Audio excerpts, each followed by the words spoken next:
Hello students. आज का हमारा टॉपिक है कल्चर प्रिजर्वेशन टेक्निक्स।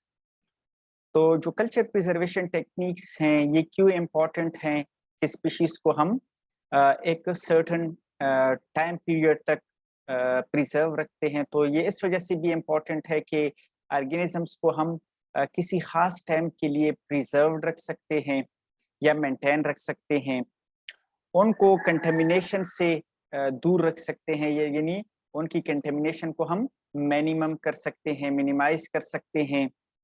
और इसके साथ साथ हम जो स्पीशीज हैं उनमें जो वेरिएशंस आती हैं या म्यूटेशंस आती हैं उनको भी हम प्रिवेंट कर सकते हैं। तो ये जो है इनकी इम्पोर्टेंस है कल्चर प्रिजर्वेशन का।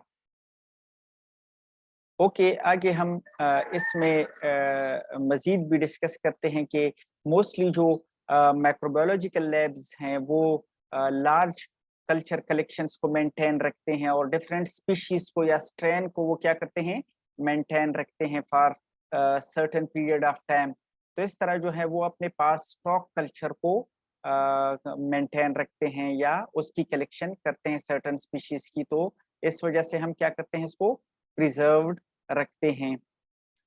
इसके अलावा जो है ऑर्गेनिजम्स को हम यूज करते हैं for vitamins and amino acid production. तो चूंकि मोस्टली स्पीशीज जो हैं वो हमारे लिए क्या करते हैं कि ये विटामिन्स और अमीनो एसिड्स की प्रोडक्शन करते हैं। तो इस वजह से भी इन वैल्यूएबल स्पीशीज को मेंटेन रखना हमारे लिए क्या होता है, इम्पोर्टेंट होता है कि इसको हम प्रिजर्व रखने अपने पास।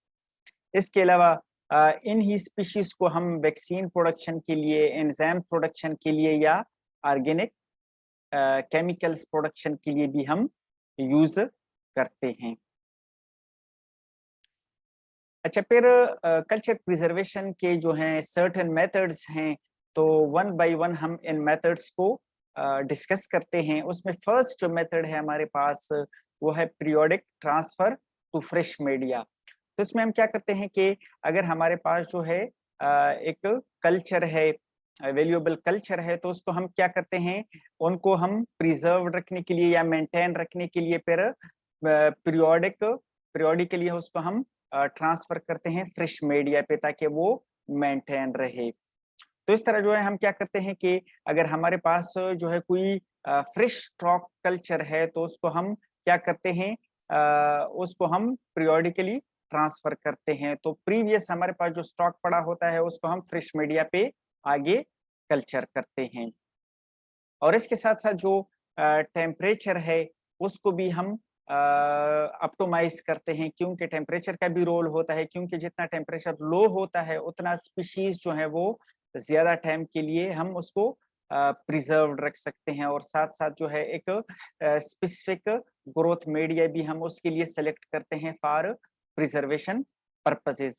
जिस तरह हम गुलिस्ट्रोल स्टॉक को या इसके अलावा जो एगर स्लांट्स हैं उसको हम यूज करते हैं प्रिजर्वेशन पर्पसेस के लिए।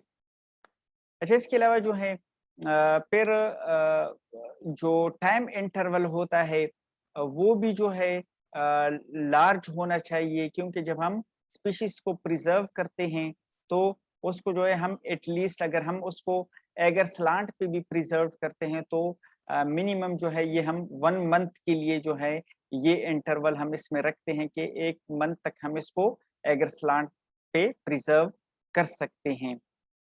तो इस तरह जो है हम वीक्स टू मंथ्स हम इसको न्यूट्रिएंट एगर स्लांट पे प्रिजर्व रख सकते हैं।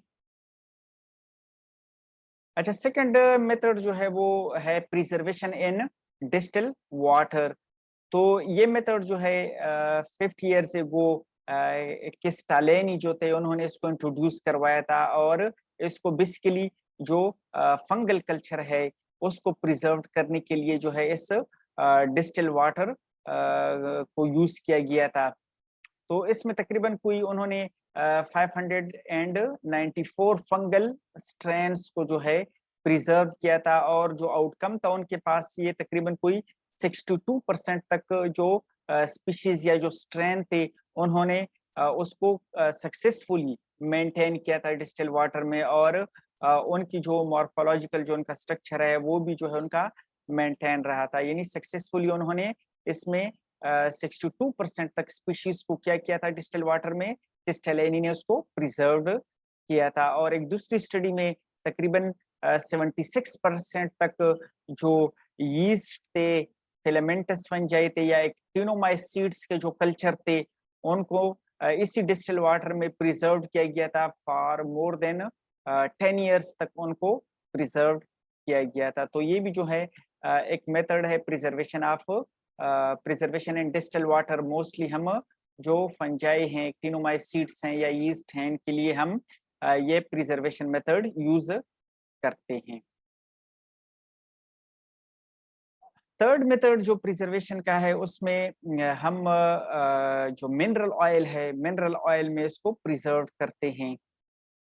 तो इसमें मोस्टली जो बैक्टीरिया हैं, अगर फॉर एग्जाम्पल हमारे पास बैक्टीरिया हैं, उसको हम जो है एक कल्चर मीडिया पे या एक टेस्ट ट्यूब में उसको हम क्या करते हैं, ग्रो करते हैं।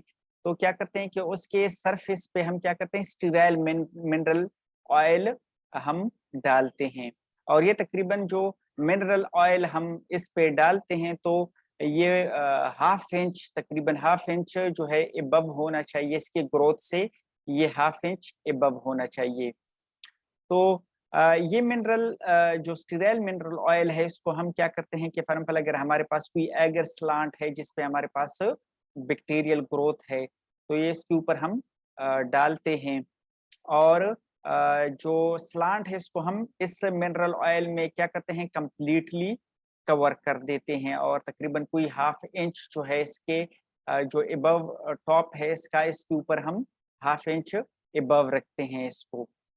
और ये जो प्रिजर्वेशन मेथड है, इसकी जो इम्पोर्टेंस है इसके लिए या जो एडवांटेज है वो ये है कि हम क्या कर सकते हैं कि जो ग्रोथ है बिलो द मिनरल ऑयल, जो ग्रोथ है हमारे पास या जो प्रिजर्व्ड कल्चर है, उसको हम क्या कर सकते हैं, इजीली ट्रांसफर कर सकते हैं। यानी नीडल की मदद से जो है, नीडल के हेल्प से हम इसको इजीली पैक कर सकते हैं और इसको जो है फ्रेश मीडिया पे ट्रांसफर कर सकते हैं। फॉर एग्जाम्पल अगर हमारे पास कोई स्टीराइल नीडल है तो नीडल के हेल्प से हम क्या कर सकते हैं, इस